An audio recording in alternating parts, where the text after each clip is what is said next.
What's going on, everybody? Victor here with a brand new video, and I want to continue to talk about the PFL and their 2022 season. As we all know, the PFL is a tournament-based mixed martial arts organization, which is very unique. It is the only organization of its kind in the sport of mixed martial arts that has a tournament. It has a regular season, it has a playoff system, which is basically semifinals, 2 fights in each weight class for a chance to go to the championship and win $1 million, which is the grand prize, as well as the belt that comes along with that division as well. So you fight 2 times in the regular season, try to gain as many points as possible. I believe if you get a knockout in the first round, that's 6 points. If any type of finish in the first round, that's 6 points. Any type of finish in the second round, that's 5 points.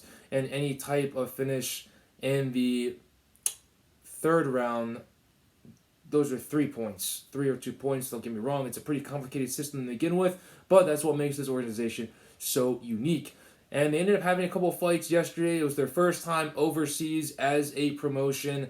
They used to be called the World Series of Fighting. Now they're called the PFL Professional Fighters League. They've had the first couple of seasons here domestically in the U.S. Now they've been taking it international-wise to the United Kingdom. They had a couple of fights go down yesterday in Cardiff, Wales. It was a pretty good night of fights. And now they're going to be in London, England, the capital of the UK, next week. And they have a great fight for all of you guys in their featherweight division. I'm talking about Chris Wade, who's 22-7. Former UFC fighter, 5-2 with the promotion, had fought in the likes of Islam Makhachev, Frankie Perez, Chris Jagos, and beating the likes of Bubba Jenkins, Lance Palmer, and Anthony Dizzy in the PFL. He's been with the PFL for 4 straight years now. He's been in the playoffs for 4 straight years as well.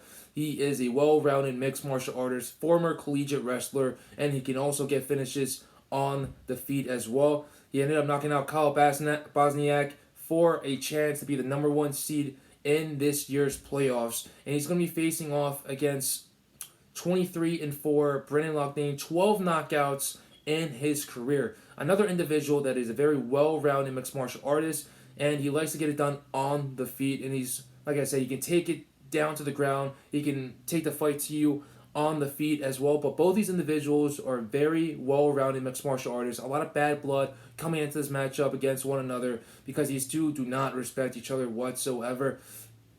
Brendan Loughnane not giving any type of respect to the veteran Chris Wade, who's been around for a while now, and he's been with this organization from the very beginning in 2018. Brendan Loughnane had joined the promotion after failing to get a contract on Dana White's Contender Series after beating Bill Algeo, who's a very tough and scrappy fighter that's still with the UFC till this day. Lost on the Contender Series, but still got a contract and has been doing great things ever since.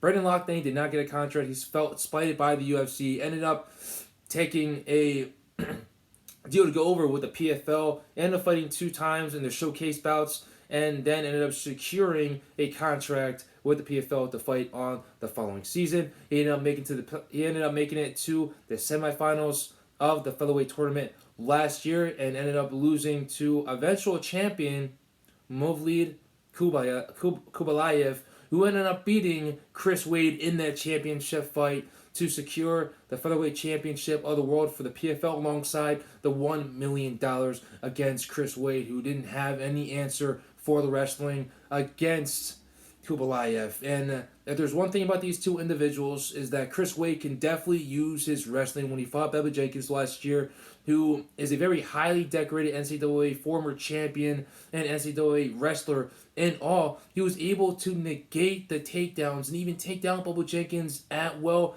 and keep him down there on the ground while he was smothering him with some ground and pound and really just anchoring him down on the floor. There's one thing about Brendan Loughnane.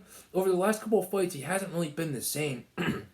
During his PFL debut last year against Seamus Moraes, he was able to gain a highlight reel KO in the first round. But ever since then, we haven't seen Brendan Loughnane really finish anyone off. We haven't seen him with that tenacity that he had against Shaman Rice in that first fight with the PFL last year. He's been slugging he's been a little bit sluggish for a little bit. And during his first fight this year for the PFL, a lot of people thought that he might have lost that fight, and he didn't get knocked down in the first round. But the fight ended up having to be stopped because of a doctor stoppage on his opponent's side, which ended up resulting in a technical decision win on his side.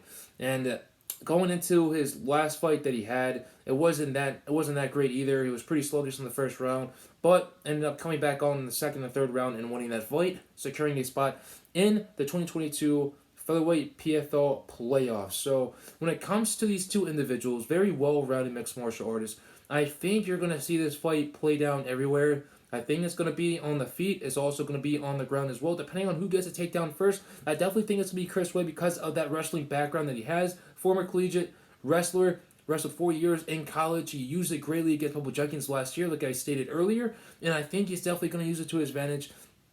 Get Brandon Loughnane down to the ground and definitely rain down some ground and pound and possibly be able to get a submission if the opportunity presents itself. I also see Chris Wade showing Brandon Loughnane a lot of different things on the feet as well. Chris Wade is a very well-rounded striker. His striking is definitely one of the best in the division, even though he doesn't get that many knockouts or finishes.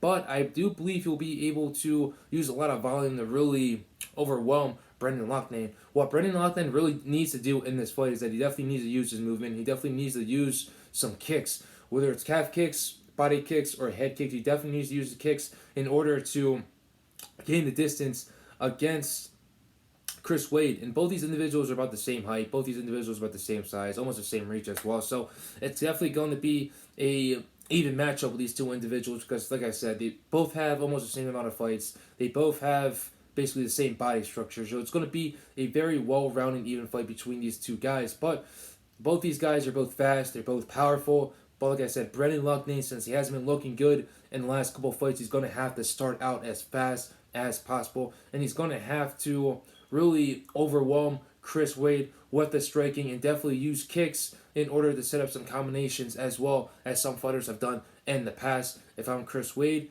you're definitely trying to go in for a takedown as fast as possible and really just anchor him down there on the mat like you did with Bubble Jenkins a season ago and just keep him there the whole entire time. I don't think Brendan Loughnane will be able to get back up if Chris Wade takes him down to the ground. But it's definitely going to be a dirty fight. It's definitely going to be an ugly and gritty fight as well. I see a lot of dirty boxing going on on the fence, and both these individuals are definitely going to be tied up against one another and definitely throwing bombs left and right. It's going to be an exciting fight. It's going to be an exciting matchup overall. Chris Wade is the number 1 seed versus Brendan Loughnane, who's the number 4 seed. Like I said, this fight's going to be going down in London, England. Brendan Loughnane does happen to be from Manchester, England, so it's going to be a homecoming for him. There's going to be a lot of support for him as well, and a lot of fans are going to be screaming and cheering his name, while a lot of fans are going to be booing and probably cursing the crap out of his opponent, Chris Wade. But Chris Wade is called the Long Island Killer for a reason. He goes in the high-pressure situations, and he tends to thrive in them at the same time. So it's definitely going to be a great matchup, definitely going to be high-paced, definitely going to be exciting, and it's just a great way for the PFL to have their semifinal for their debut in London, England. I hope you guys enjoy this fight. I'm going to go with Chris Wade on this when it comes to this matchup. I believe he'll be able to get the finish. I think he's going to get it by TKO in the second round. The first round's going to be a little bit of a feeling out process unless Brendan Loughnane wants to go full throttle in the first couple minutes and try to chase that finish. But I think Chris Wade's going to pull out the stops and really go in for that TKO finish because Brendan Loughnane, like I said, he hasn't been looking great with the striking lately. He did get knocked down in his first fight of the season, and I think Chris Wade is definitely going to capitalize on that, on those opportunities when they present themselves. So I hope you guys enjoy the fight. It's definitely going to be a great one. PFL is making a name for itself little by little by little, but they do need to fix these little kinks and crannies when it comes to their playoff system and when it comes to how often these fighters have to fight because a lot of injuries have been going on. A lot of absences due to visa issues have been going on because of fighters having to travel so often, so fast after fights. So appreciate you guys for watching this video. Hope you guys enjoy next week. I believe it's going to be taking place next Saturday, early card, like I said. I believe the prelims are going to start at 11, and then the main card is probably going to start at 12 to 1 o'clock. So Enjoy, guys. I appreciate for watching the video as always. Stay safe, stay blessed. Later.